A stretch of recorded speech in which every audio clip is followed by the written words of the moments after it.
Good morning, greetings, peace and love. My name is Kimberlie Wright. Welcome to the acronym MSOON, which stands for Making Something Out of Nothing. This class is all about recycled crafts. Today, we're going to continue with our paper mache projects. I'll be really excited. I'm excited to still see your continuation of the projects that you've created. And you know that I was creating a lantern, which is a dancing, African dancing lady. And I'm going to start to paint her today. As you can see, she has hands. And so I've created those. And right now is the fun part for all the decoration. First, we're going to start with our, good morning, Miss Betty. Good morning. How are you? Thank you. So, Miss Betty, you still been sewing? A little. Oh, are you interested in sewing some stuff? Yes, I can. Okay, so it's not like some stuff like that, but what it is, I have some old t-shirts and skirts that I can't wear anymore, and they have really nice images that I was gonna keep, and I was thinking what I could do with them. But I was thinking about cutting out the shape of Africa where the design is. Making like a front and back to make these small like tote bags, pretty much. Okay. Sure, I'll work with you on it. Just let me know. So what I was gonna do was pretty much cut out all the pieces, all the patterns, and get everything together, and then see if you was able to do it and come up with some kind of price or something like that, and do it at your own time or whatever. Okay, I'll do it for you. Okay, thanks. And if you need anything, let me know. Okay. All right, today is Tuesday, March 29th. Today is World Piano Day, National Vietnam War Veterans Day, National Smoke and Mirrors Day, National Mom and Pop Business Owners Day, Martyrs Day in Madagascar, and National Lemon Chiffon Cake Day. Ooh, that sounds good. Lemon chiffon. I never had one. Have you? It's good and rich. Okay. It really tastes lemony. The one that I see on this picture has like a pound cake type of look, and the top of it has like some kind of crust or something. The lemon filling. Okay, now I think it has some kind of dust on it. Maybe it might be powdered sugar or something. I don't know. Probably so. Okay. All right. So basically, I just drew out how I just kind of wanted to start mapping out her, what I'm painting, because mainly she's going to be wearing white. And I said to you all that I was going to be researching what type of dancer I wanted, even though still I know I want an African dancer, I'm not really sure. But all of the, not all, but a lot of different peoples in Africa, some different cultures have some of the same similarities. So a lot of people, when they are in ceremonies, wear white because it's clean. It's a representation of purity and everything. And so I'm going to keep her with white on. However, I was gearing towards a Haitian dancer, but even if I go back towards the Yoruban culture or West Africa, they still wear white when they are having certain ceremonies. And then they wear African cloth too, but we'll see. So I'm just gonna get some water and a hook.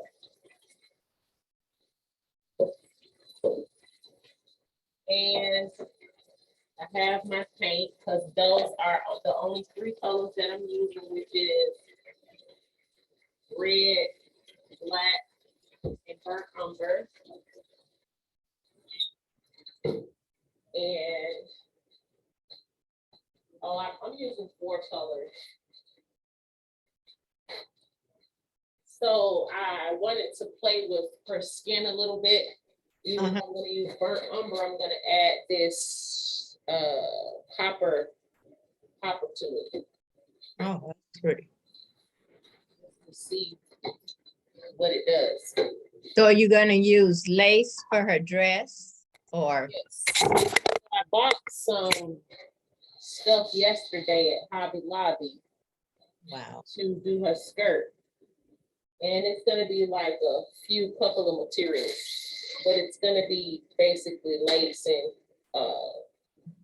what do you call that stuff? I was about to say chiffon because we just talked about that chiffon cake, but Eyelet.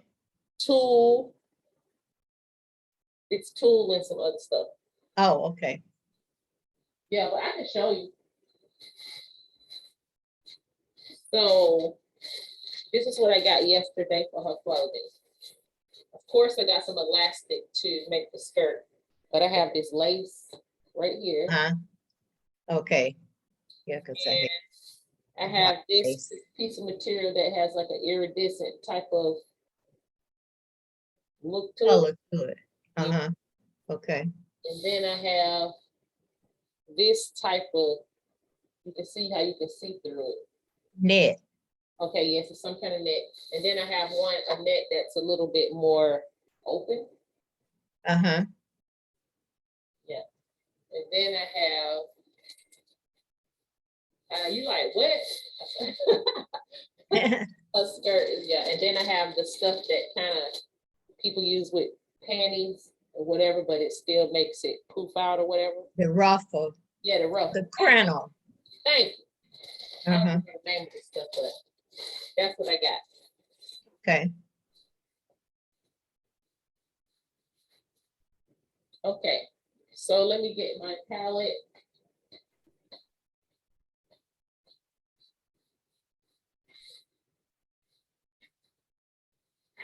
And I want a little cup to mix the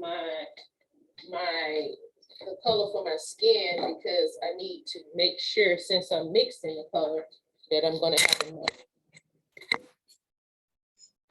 But first, before I even paint her skin, I'm going to black out what I was intending. So I just have a little black paint, and I'm going to get a small brush.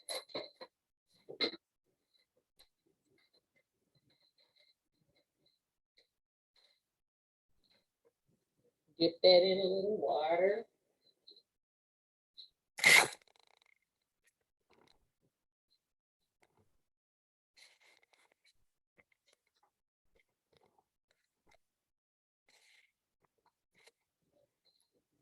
And basically what I was going to do with the black was to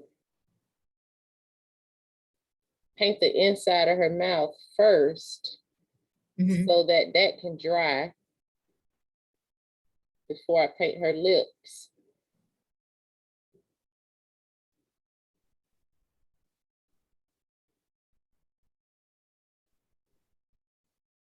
It's kind of helping create a straight line for me. And okay, oh yes, ma'am, thank you. And given that darkness, since her mouth is closed, it might be just open a little bit. Okay. And then after that, I'm gonna go all the way over to the corner as well, just in case I need it over there. Also, I'm gonna go ahead and black out her nostrils.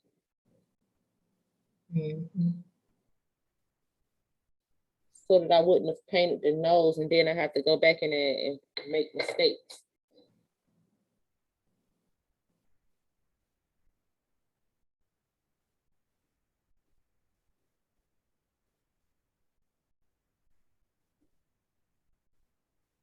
So I'm going a little larger than what I probably need to, just to make sure that it touches the line of whatever color I'm gonna use. And just so that I don't have to go back, make sure I have enough.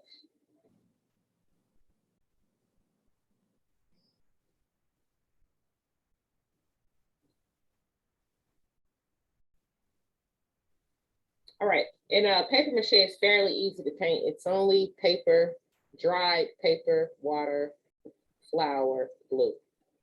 On the other side, other nostril. Looking up inside to make sure there are no white spots left. Coming down to make the same shape that I made on the other side. All right, and so I think that completes my black for right now.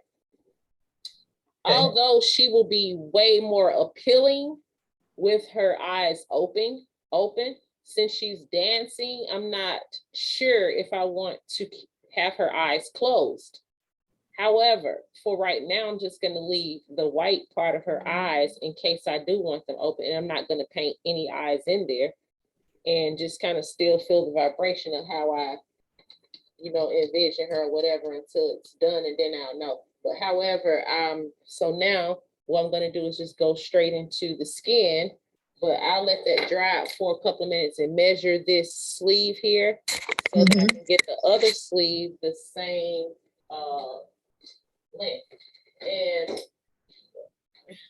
at first I was asking myself, did I want her, again, so she's supposed to be at a spiritual type ceremony, so she got to be covered. And so even though she has on short sleeves here, it's not the kind that's coming up High neck.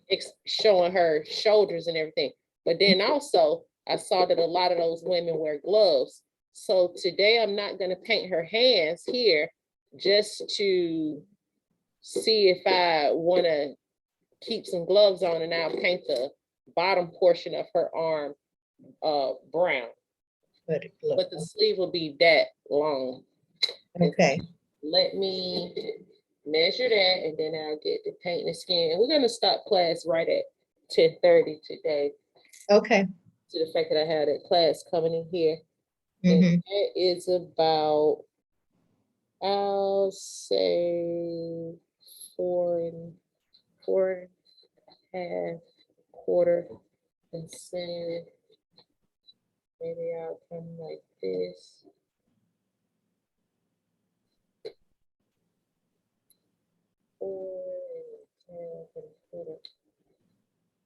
I think I gotta kind of eyeball this because it's like not. With it being bent. A little bit. That's about the same. Yeah, but the other one is right here.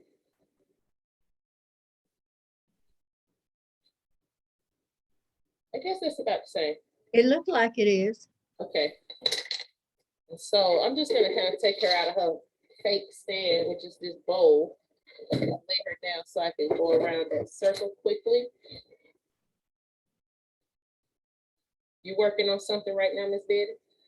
I'm still working on this basket. I think I'm gonna have to, the pieces that I cut out, I think I'm gonna have to put them on with hot glue, because when I put them on with the clear Elmer's glue, look like they're trying to come off. So I said, so clear Elmer's glue is not as strong as the white Elmer's glue to me. But however, if you use Elmer's glue, hot glue, I would still use some Elmer's glue as well, because sometimes when hot glue gets cold, it cracks a little. Yes, it comes up too. So that's why a lot of times I tell people, tell y'all when y'all making projects, use both, yes, especially depending on if it's something that you really don't want to come off. A lot of times hot glue and that clear glue is just really good for some paper stuff. And that E6000 too, it'll do that sometimes. Okay, so Miss Betty right here, this is where her arm, this is where the sleeve stops, and then this is where her arm gonna be exposed. Do you think I should have do you think I should have it like do you think I should, this is where her arm gonna be exposed. Do you think I should have it a wrist glove or one of them little quarter gloves? The wrist glove. Yes, ma'am. All right. So her hands are a little weird. I wouldn't call them deformed, but they're a little weird just because it's paper mache, and it's I mean, I'm not a pro. I just did the best that I could as it pertains to shape and everything, but But it looks good. oh yes, But ma'am. once you put the glove on it, you won't be able to really tell how it look no way. I would just say because it's a little bit clunky, I have to turn it over on the back side to start the glove work with it. because the shape is a little bit weird.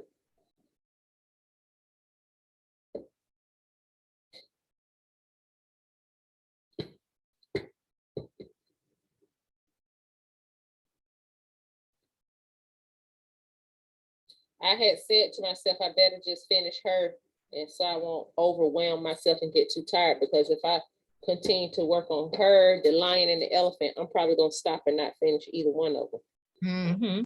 So just do one at a time. That's what I said about my basket. I said I work on that, and then I'll go to something else. Yeah, it's too much. Paper mache is a lot of work. And then you have to be so careful with it too.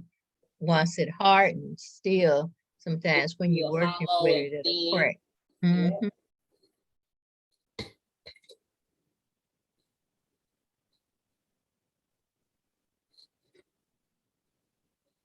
All right, so that looks pretty good. I think I have everything mapped out. What we're gonna do is go ahead and mix up that skin paint. And the burnt umber. So first, in my mind, I think I should just put the amount of, yeah, I'm gonna go ahead and put the amount of burnt umber that I think I need. Okay. To paint all that skin, maybe a little bit more. And then I'm gonna get the amount of copper that I think I need to put a sheen in that. And mix it all up. That's what we got. Okay. And so I'm gonna get a big brush. And I'm gonna mix it with a stick. Okay. I mixed it first, and then I'm gonna add water to make it a little bit more liquidy and smoother. And I think it's a really good color. Even though I wanted her to be a little bit darker, I'm wondering, should I add some black or just, yeah, I think I'll just leave it like one drop, a couple of drops. A black. All right, let me go. You don't want it too dark. All right. So that's what I added. Okay. I'm gonna go ahead and mix that and start the paint.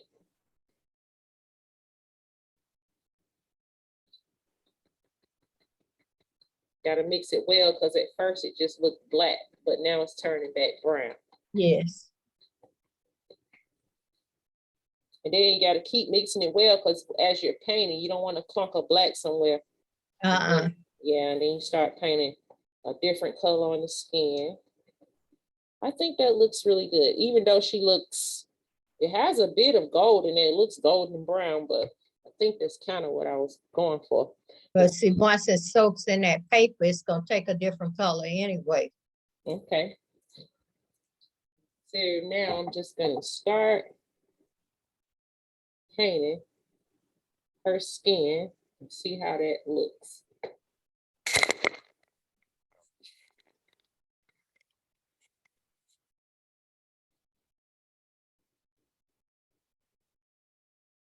I think I like it. It looks like hopefully this will dry quick, because I did make a good amount, but it looks like it's gonna need 2 coats.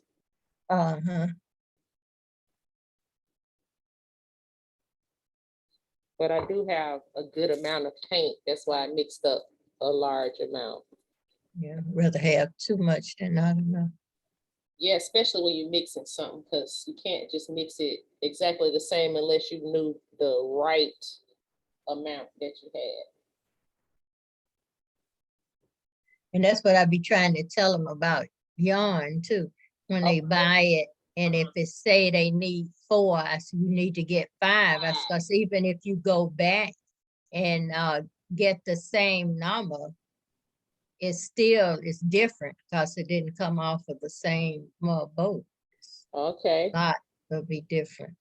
But what about when maybe it might shrink differently when people make it due to the fact of how tight? Yeah, depending on how tight, yes.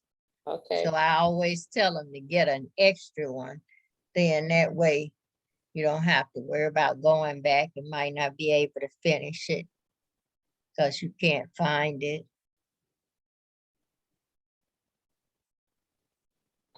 You see, I took my time to draw lines to see what everything's gonna be. Some people don't actually do stuff like that. They'll just go ahead and paint. But for me, it helps you not make mistakes and makes things more precise. So go over too far.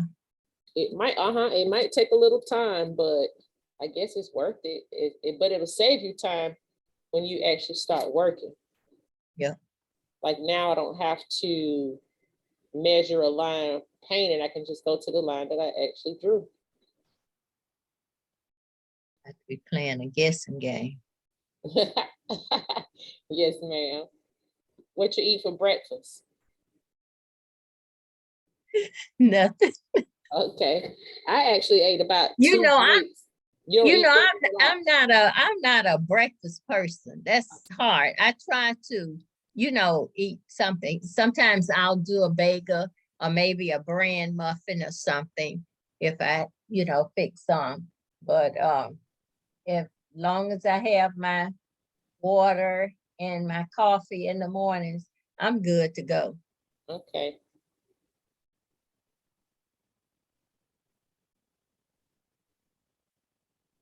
Melody gone to school? Yes, ma'am.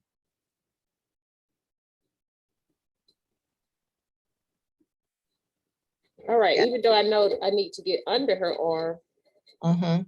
Watch your sweater, Kim. I know. That's what I was like swinging it like that for. I was gonna say I'm almost finished with this arm.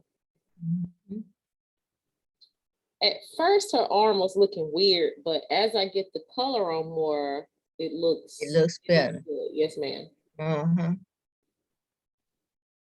And like you say, you probably gonna have to have that second coat. Just a couple of little places because of the way I guess the paper mache is, like the different little holes. Yes. I'm trying to get them now. But I might have to touch up.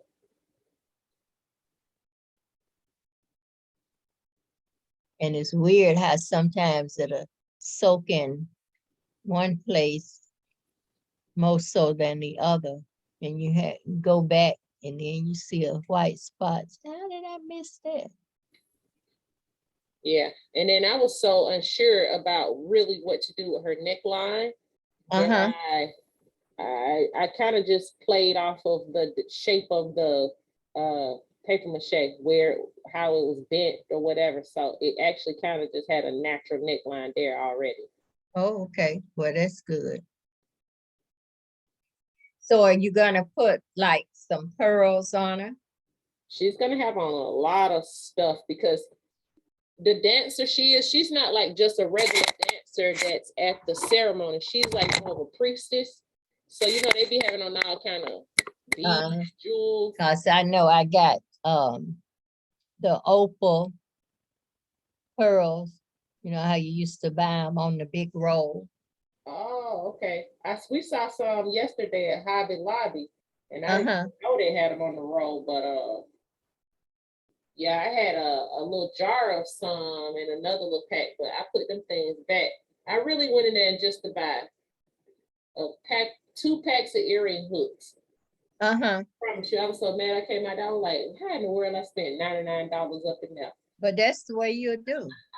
That's why I was asking you about the lace, because I know I had some white lace downstairs and some black lace downstairs.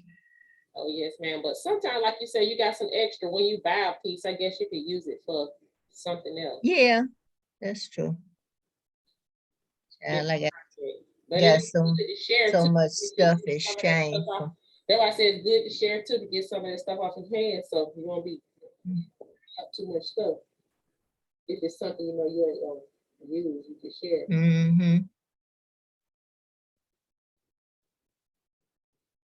So as I'm painting the other arm, now it's at a good angle for me to paint under that. On the side, okay. I couldn't even really see it, but once I turned it from here, I could see it really well.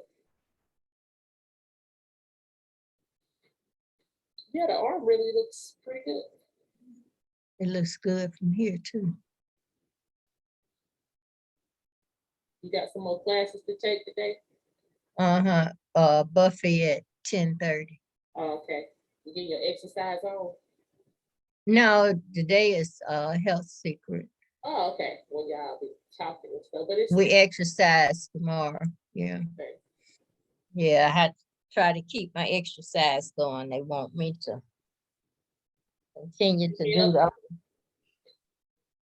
I said to stay healthy. See, I was able to come off of my medicine Medication. for I don't have to take that metformin and stuff no more. So I continue my exercise and stuff. So anybody got something to share? Want to show me anything you working on? Gonna end class for the day? Okay, like I say, I was just working on that, and I'm gonna go back and It's so beautiful. I'm gonna go back and add, like you say, can use both for the glue. Okay, I'm not saying I don't like your paper designs. However, don't you know too, you can trace those designs and paint them on that too. That's what I started doing since they were coming off. Yeah, you just trace them and I paint. just traced it and painted that tulip. It'll last longer if you trace them. Okay. Well, that's what I do rather than to be aggravated with it falling off. Miss Betty looking like, I thought you were looking like Kelly gave me some darn more work to do. No, you know that's not me. No, that's not me. All right, thank you so much for being supportive, Miss Betty. Thanks so much for joining Making Something Out of Nothing. My name is Kimberlie Wright. We're going to continue with our projects, and I'll have more of this done next time because I mainly wanted to do step by step of the paper mache process to make sure you all saw how everything was done, and just have a safe, wonderful, and positive and grateful, blessed day. You too. Love you. So much. I love you too. Thank you.